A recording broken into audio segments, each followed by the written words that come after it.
Ocelots are proud creatures. They prefer to hunt alone.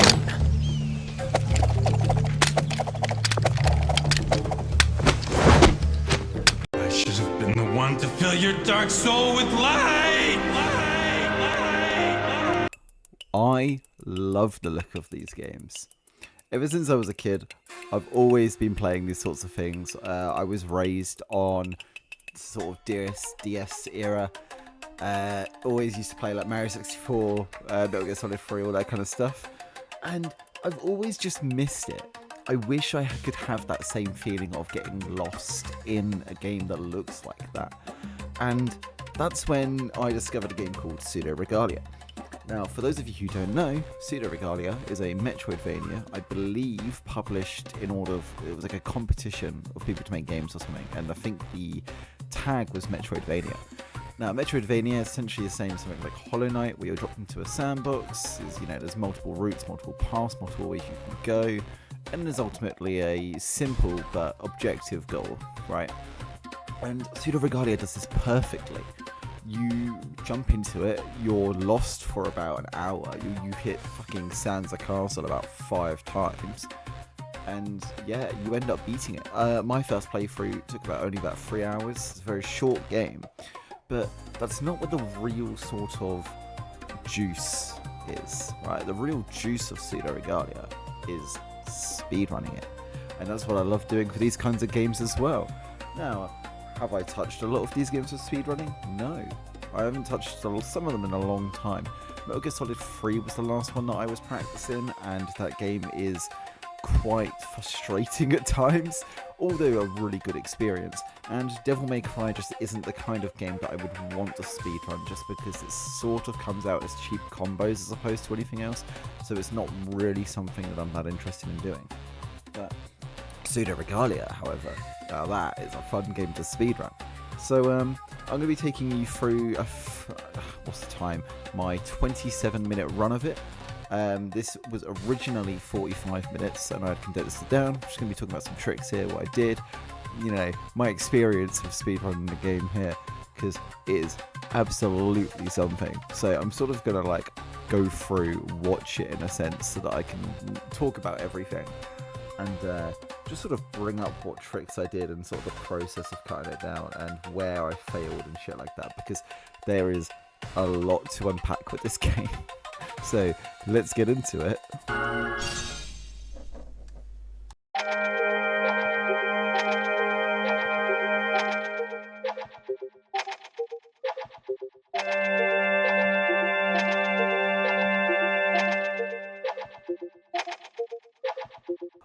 The Dilapidated Dungeon is the first and earliest part of the game, but also the slowest, but also the hardest part, and kind of the skill check for a lot of people. It's where the main tech of the early game of the speedrun comes into play, and it just introduces a couple of sort of small movement techs and one pretty big one.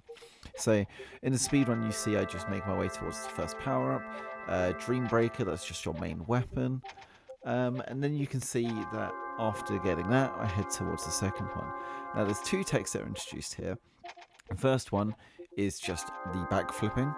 Now, obviously, in this room, typically you'd make your way around, jump across platforms, do the whole room. However, backflipping onto the cage saves a few seconds. It just gives Sybil extra height, Sybil being the main character. And the wild coyote jumping allows you to skip the majority of the room. Now, what I mean by that is that the character, despite looking like they're off the platform, can still jump and act as if they're on it. It comes with a lot of these old sort of PlayStation 1 games, and I'm glad that they've replicated that same feeling in Pseudoregalia, but it just lets you skip this gap entirely that typically doesn't look like you'd be able to make it if you jumped from the actual platform itself. Now, when you get slide, there's a few things that you get with slide. Slide jumping and carrying momentum. Carrying momentum is just sliding off of a obstacle or object, which allows you to gather up speed, which lets you just go a little bit faster. And it's the main way of traversing in the early part of the game. And the slide jump is possibly the hardest tech to learn in this game. In world record speedruns, it's insane. They pretty much only use this tech, and it's crazy. But essentially, slide jumping is holding the joystick or keyboard back as you slide, and then pushing it forward and pressing the jump button. Now you have to do this all quite tight timing. You have to do this pretty perfectly, and it takes a lot to get used to. I've got here a couple of runs where I just do not do it properly and I give up. Oh, fuck off, bro. Are you kidding me? Fuck ass egg.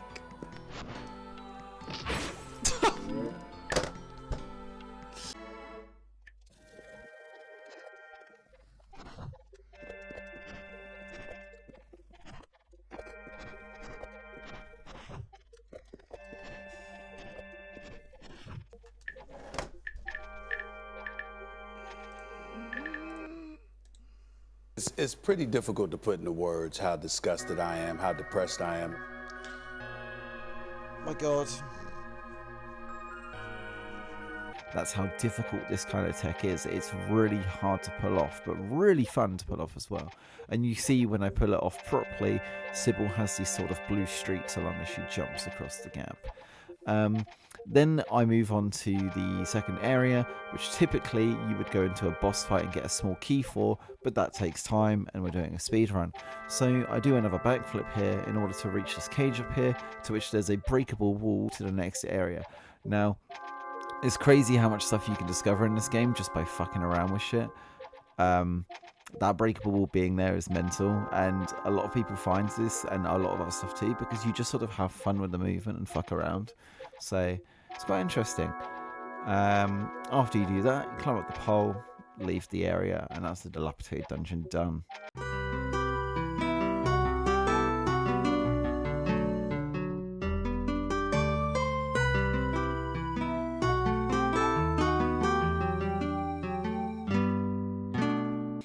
So after you leave the dilapidated dungeon, you head into Castle Sansa, basically the hub world for all the other areas.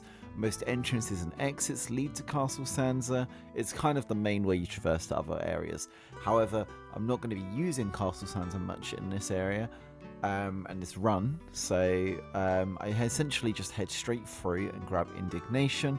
I did not grab Indignation on a few of my runs, and I'll highlight why that's important later that I have done it on this run. After I grab Indignation, I use that momentum carry and I head up to the area where the Listless Library entrance is. You can do another backflip up onto where you'd usually hit the switch, and this is where you would backflip up twice and get up to the area, but I skip this by doing another super slide, and that gets me to the entrance just a little bit quicker.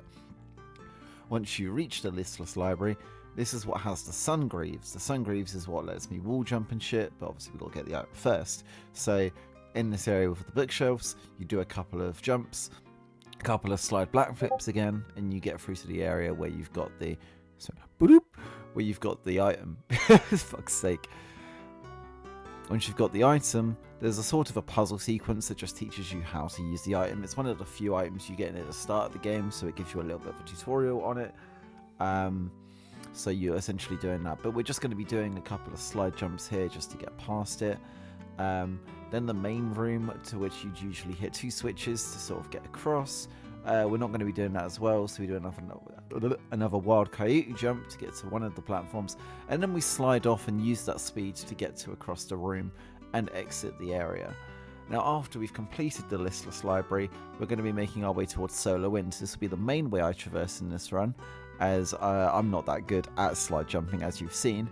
So I take a little bit of time out of my run to get the Solar Wind. Now to do this, you have to head to the Empty Baileys, so we do that through Castle Sansa again, and into the Empty Baileys. Empty Baileys has a couple of items and a couple of things. It's also where I used to head to go to Twilight Theatre, one of the other areas in this game. However, here I will be grabbing the Bailey's Major Key first. Now, to talk about what you need to do to beat the game, you need the 5 major keys, and then you need to beat the boss to beat the game. It's pretty simple, and there are 5 major keys in the game, most of them requiring some kind of movement or some kind of skip, so it's essentially where the run comes into play. So I grab the Bailey's one first, and then I use another slide jump so that I can get up and grab Solar Wind. Solar Wind allows me to jump and sort of do a sort of like a roll, and you can carry that speed on bunny hop. It essentially means you can do the whole run a lot faster. I don't have to do any sort of like input bollocks. I can just press the A button as the game intends and do the jumping that way. So yeah. The next place we'll end up going is to the Tower Remains. Now this is actually the last area of the game that you typically go to once you've got the rest of the keys, and you're just missing one, as there's one on top of the Tower Remains where the door is to unlock. However, there is an upgrade here known as Cling Gem, and Cling Gem will allow us to do most areas of the game. It lets us skip a few things, so it's kind of necessary for the run. But we need to grab, we'll be grabbing a couple of things after that, and it will just show how easy Cling Gem is to get. Now, obviously, typically you'd need an upgrade called Sunset, which lets you ground pound and gain some height, and that just lets you get up to the actual tower. However, we can do a thing where we solar jump and wall kick, and that wall kick will give us a lot of extra height if we do it at the very start of our solar wind roll. This lets us just get up to the tower and grab the upgrade. We do a little bit of shenanigans just to get to that upgrade early, and we unlock the door just for later on in the run, and we leave the tower. So we haven't completely finished it, but we'll come back to it later, and we won't have to do that whole climbing section again. Then we head back to Castle Sansa and straight up to Sansa Keep, jumping up the stairs, and we grab Sunset first. There's two upgrades here and they're quite close to each other. Typically people grab them in whatever order their pathing goes, and because I'll be heading to the underbelly first, I want to grab Sunset first. It's quite easy to get to this room if you know the layout of Sansa Keep. It's quite easy to do. We just do a couple of jumps and wall kicks over and we grab it. A little bit of a mega backflip, which is where you just slide and then just flick your joystick or input back. Then we grab the big strike break, I think it's called. Yeah, strike break. And you have to fight a maid first. Now, maids in this game are possibly the worst enemy you could face off, just because their hitboxes are massive and they knock you back. They're one of the few enemies that can knock the weapon out of your hand. And the only ability that's kind of like really easy to deal with is if they summon the ice, as you can deflect the ice back at them, and their casting animation is quite long, so you get a lot of free damage. Now, Indignation does help here. However, in this run I do not have the free stacks I would typically have, as Indignation works when you have 3 stacks in the top left, you deal more damage, 75 to be exact, and when you have 2 stacks, your attacks are wider. However, I do lose a bit of time here just because I struggle to deal with the maids, but I still get the upgrade. And then we end up heading through to the underbelly to start getting our major keys.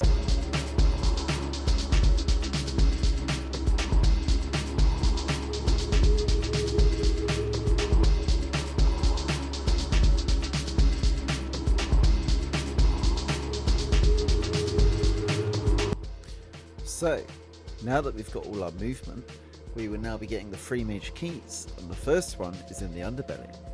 Now, typically in the underbelly it's quite a large area, so it's easy to get lost, but that's why I grabbed Sunsetter, so that I could go to this entrance specifically. This is right next to where the major key is.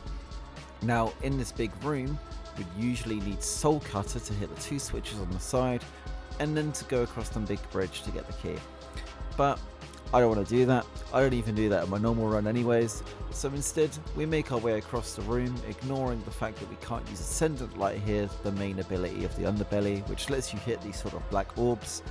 And we do a solar jump and 2 wall kicks onto the side, and then Cling Gem up the wall to be able to reach this platform. If you die here, but you're high enough, you'll still respawn on this platform, so it's quite helpful.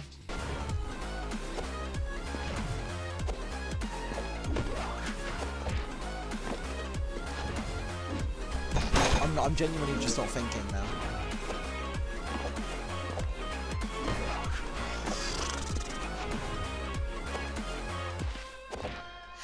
Yeah, I can't do this. I'm sorry, boys.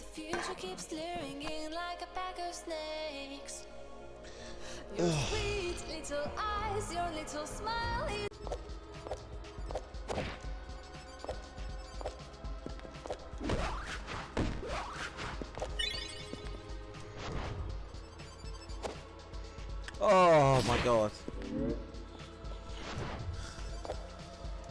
Yeah, this is one of those runs I gotta restart.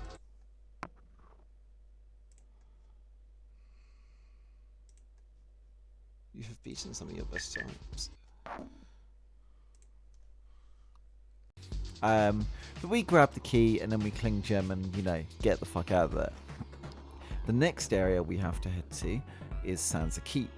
Sansa Keep is another area that requires Ascendant Light, and typically on a normal playthrough you'll find this area and wonder what those orbs do, sort of die a couple of times trying to interact with them, and then you'll end up finding Ascendant Light. But we don't need Ascendant Light for this run. We have Cling Gem. So we Cling Gem up onto the walls and wall jump off to the side, and we skip most of these rooms to get through. You do a few wall kicks here and there just to kind of get up there, and there's only one room that I sort of struggle with because you just have to hit the switch and then wall jump back onto the other side. After you've done that, go down, hit the major switch, the main gate of Sansa Keep opens, and you've got the second major key. Now it's time for the third one, and the main difference between my run and the previous runs I did before then. Now, previously I'd head to the Bailey's Key and then head to the Twilight Theatre entrance just there, but we've decided instead to go to the Twilight Theatre that's next to Sansa Keep. This one's a lot closer, a lot easier to get to, and because I could have gotten the Bailey Key earlier, I decided to make that change, and it just saved me some time. This also spawns me in one of the rooms that I have to get to in order to get the key itself, so it's quite helpful for me. This room here, the combat room in Twilight Theatre, is unironically awful.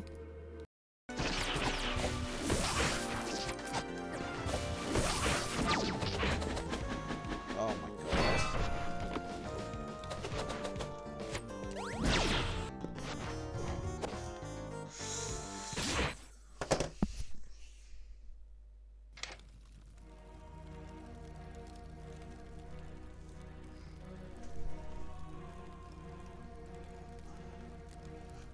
Oh my god!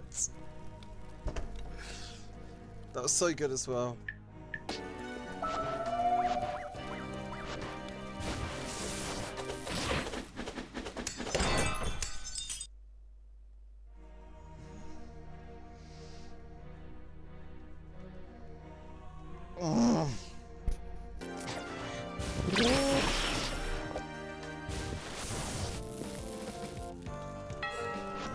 Just not having myself die to it again, I'm gonna be real.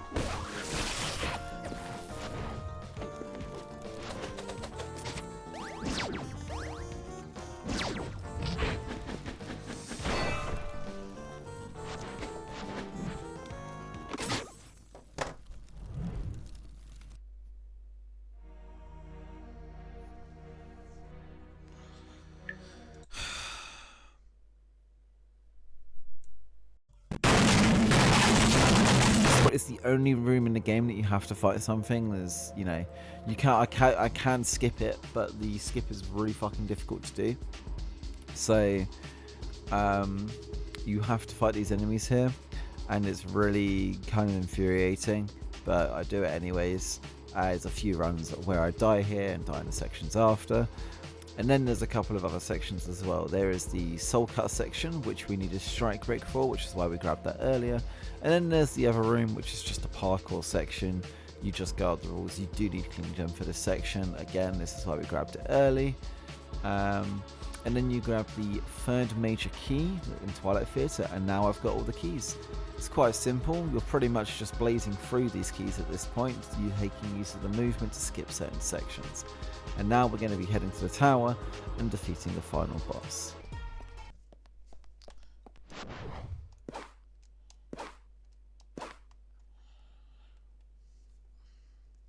As long as I beat my time, that's all I care about. Are you recording this time? Yes.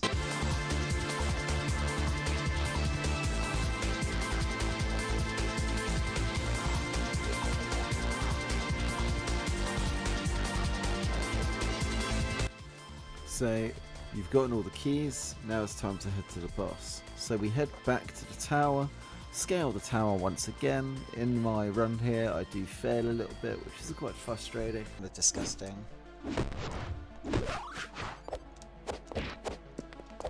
But We have to do it. Fuck off.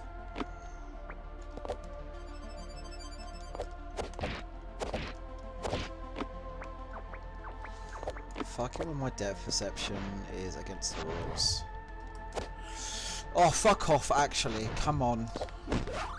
You collect the final key at the top of the tower and unlock the door to the boss fight. Now, here's where the changes from earlier come into play. All the minor details that I had tweaked in all these previous runs causes me to get a better time here and causes me to have an easier time with the boss fight, as the boss fight itself is incredibly difficult. The boss has a varying amount of attacks, some are area denial, some are purely melee focused, and some of them do about double damage or 2 hearts of damage. So it's quite safe to say that it's a very risky play going into this with the bog standard health. And I originally went into this without indignation. Now, what indignation did for me is just caused me to do a lot more damage, caused me to be allowed to heal, you know, allowed me to watch that sort of meter a lot more. Without indignation, my strat consisted of either doing charge attacks or just bare thugging it through, which didn't work out for me in the runs ahead. Oh my god. All the area denial at once is kind of awful.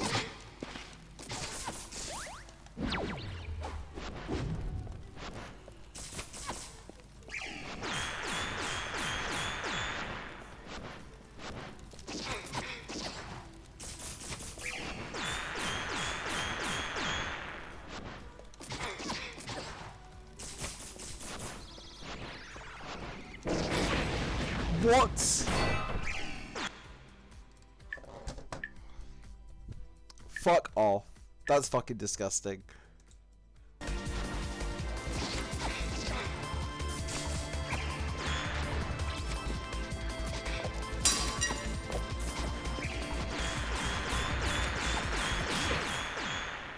Oh my god.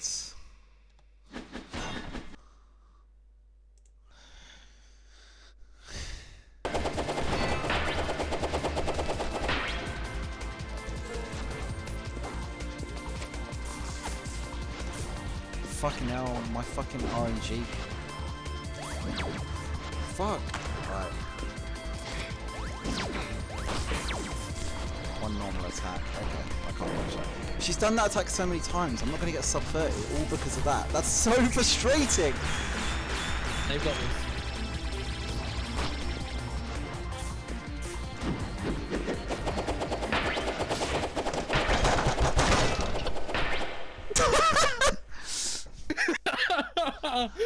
Oh, so my god! so I need a finish time regardless. However, in this run, I do it, and indignation helps me carry it out. You have to watch for the boss for the big ball attack. The big ball attack does a lot of damage, so you have to sort of curve around, and a lot of the skill to this fight is just based on what items you grabbed.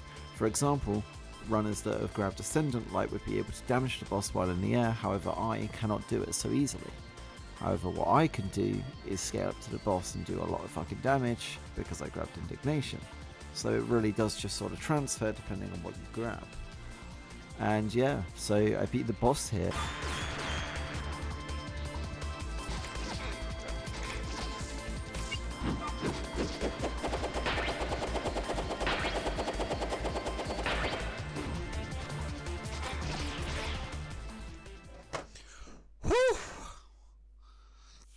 God, I got some bad RNG there. But that's beating my time. there. God damn. And it was absolutely amazing. I felt great afterwards. It was probably one of the best games I could have run, and I'm just going to go into a little bit of why I actually enjoy Pseudoregalia and why I enjoy speedrunning it so much. Despite the fact that it took me so many attempts, I think I jumped up to about 30, and it took a lot of time and effort. There was just so much skill to learning all of this shit, and this game that you're unfamiliar with when you first play through it, you feel like you've sort of mastered at the end. It's a really, really good feeling. And I just I just felt like I was having a great time doing it, despite all of the failures and mistakes and all the times that I quit because, you know, I did something wrong, I didn't get the right time. The important part is to have that mentality that I will just keep practicing it and I will get better at it at some point, and not to compare myself to world records and stuff like that, as I'm not jumping into it to get a world record, I'm jumping into it to get a satisfying time for myself. And yeah, yeah, that's pretty much it. I'm going to end the video here. I hope you did enjoy. We'll have more stuff like this coming out, you know, all varying sorts of content. Just wanted to try something a little bit different today, just see how that works out.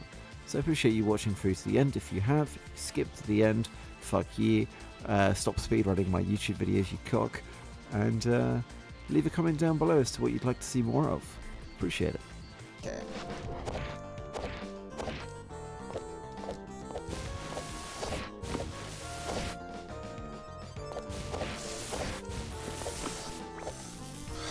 God. About to do it a bit out of order, but it's fine. Fucking hell. My thumb was literally off the joystick. Like, that's how much I was pushing it. Guys! Leave me alone!